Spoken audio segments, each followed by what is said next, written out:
नमस्कार प्रिय मित्रों, स्वागत है आपका।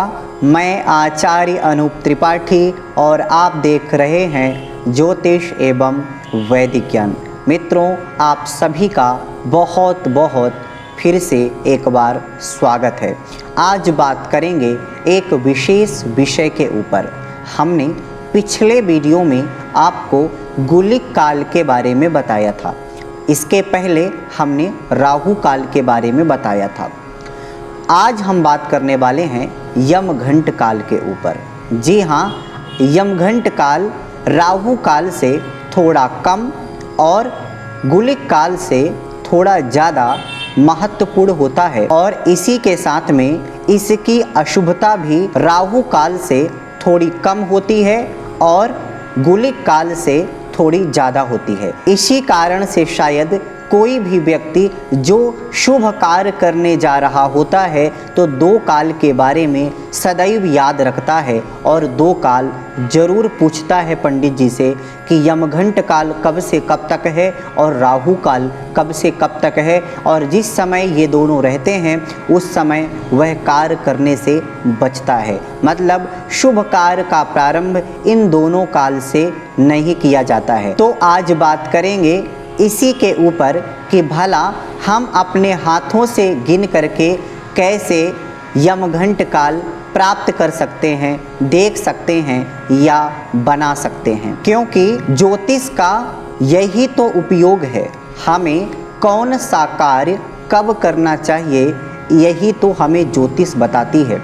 और इसी के कारण आज हम यहाँ तक पहुँचे हैं। सही क्रिया सही समय पर हो, इसी का नाम मुहूर्त है और मुहूर्त देख करके ही हमें कोई भी कार्य करना चाहिए। इसलिए आज हम बात करेंगे मुहूर्त के बहुत छोटे से हिस्से यमघंट काल के ऊपर। तो आइए आपको हम सबसे बता दें कि यमघंट काल क्या होता है। तो हमने पिछले वीडियो में आपको बताया था कि 12 घंटे एक दिन में 8 ग्रहों का प्रतिनिधित्व होता है, जिनमें से सूर्य, चंद्र, मंगल, बुध, गुरु, शुक्र, शनि और राहु हैं। तो राहु का जो प्रतिनिधित्व है असल में वही राहु काल है। जो शनि का प्रतिनिधित्व है वही असल में गुलिक काल है। तो गुरु का जो प्रतिनिधित्व है दिन के जिस भी हिस्से में उसको यमघंट काल कहते हैं। जिस दिन 12 घंटे में गुरु का प्रतिनिधित्व जिस भी घंटे में आता है, जिस भी समय आता है, उसी को यमघंट काल कहते हैं। और इस काल के दौरान कोई भी शुभ कार्य नहीं किए जाते हैं, क्योंकि शुभ कार्य करने का एक ठीक समय होता है। उदाहरण के लिए एक किसान जिसको बीज बोना है खेत में, खेत भी वही है, बीज भी वही है और बोने वाला भी वही है। बस फर्क इतना हो गया कि जो बीज बोने का समय था उसमें कुछ विलंब हो गया, मान लीजिए, या कि उसने उस बीज को समय के थोड़ा पहले बो दिया। बस इतना ही फर्क। उसके खेती में उसको कितना फल मिलेगा, अनाज कितना मिलेगा, इसमें महत्वपूर्ण भूमिका निभाता है। अगर किसान खेती करने में थोड़ी समय में चूक जाए तो उसको अच्छा फल नहीं मिलता है। वहीं अगर वह समय से थोड़ा पहले खेत बो दे तब भी उसको अच्छा फल नहीं मिलता है। कहने का मतलब यही है कि ज़मीन भले वही है, खेत भले वही है, बीज भले वही है, सारी साधन सुविधाएं भले वही हैं, लेकिन सही समय पर अगर खेती न की जाए तो खेती का फल उस रूप में नहीं मिलता जिस रूप में उसको चाहत होती है। क्योंकि वह बीज बोने का एक मुहूर्त है और वह मुहूर्त भी उसी समय पर ही लागू होता है जिस समय वह खेत में बीज बो रहा होता है। तो इसलिए हमें हर काम करने के पहले एक मुहूर्त देखने की परम आवश्यकता होती है, क्योंकि बगैर मुहूर्त के कोई भी क्रिया सिद्ध नहीं होती है, फलीभूत नहीं होती है, या यूं कहें जितना उसका फल मिलना चाहिए उतना फल वो नहीं देती है।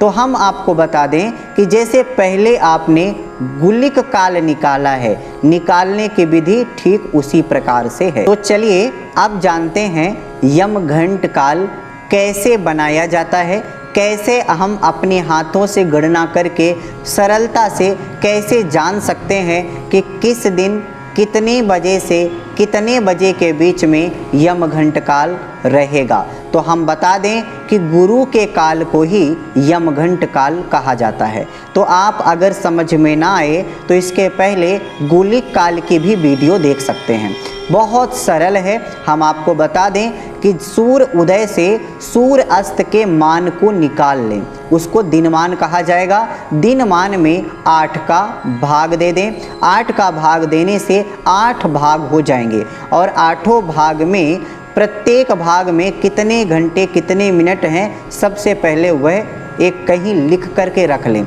इसके बाद जिस भी दिन का आपको यमघंट काल निकालना है, सबसे पहले ये याद रखें कि उस दिन का पहला जो खंड है, पहला जो भाग है, उसी बार का होगा। उदाहरण के लिए मान लीजिए आपको सोमवार के दिन का यमघंट काल ज्ञात करना है, तो सबसे पहले सोमवार के दिनमान को 8 का भाग दें। इसके बाद वार क्रम से ही सोमवार के दिन पहले भाग का मालिक सोम ही होगा। इसके बाद वार क्रम से दूसरे भाग का मालिक मंगल होगा, फिर बुध होगा और फिर गुरु होगा।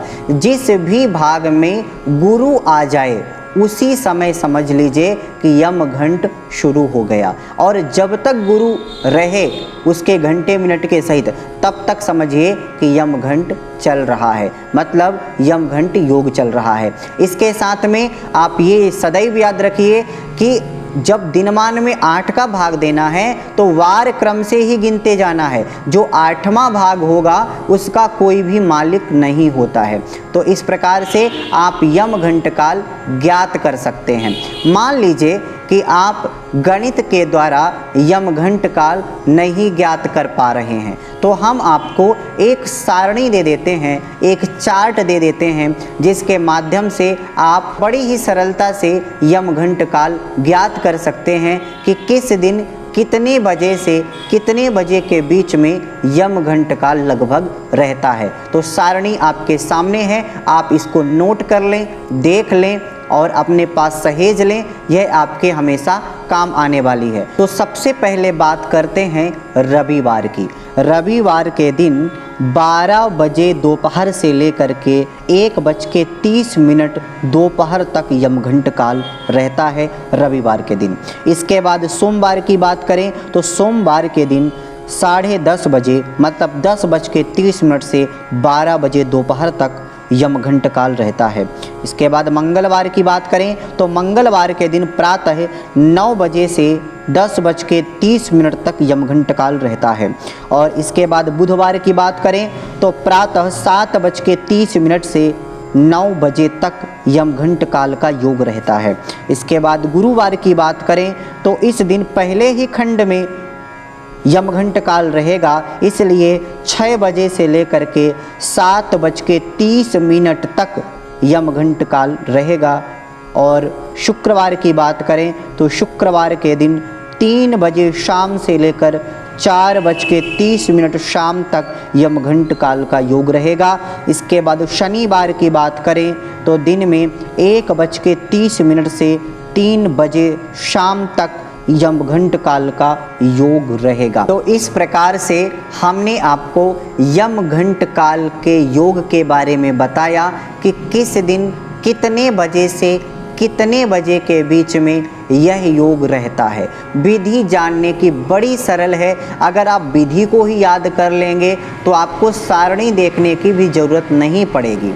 लेकिन अगर आप नहीं विधि ज्ञात कर पा रहे हैं तो सारणी अपने पास में रखें, इससे आपको बहुत मदद मिलेगी।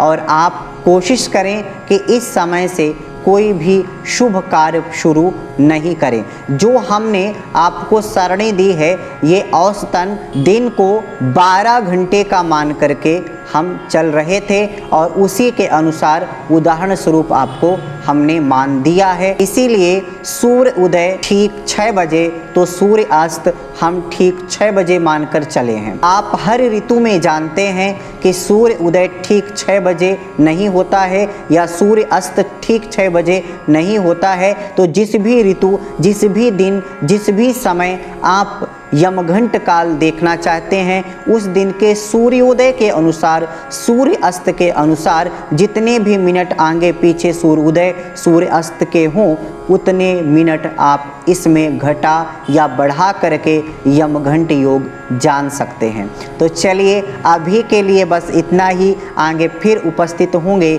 एक नई जानकारी के साथ। तब तक के लिए नमस्कार।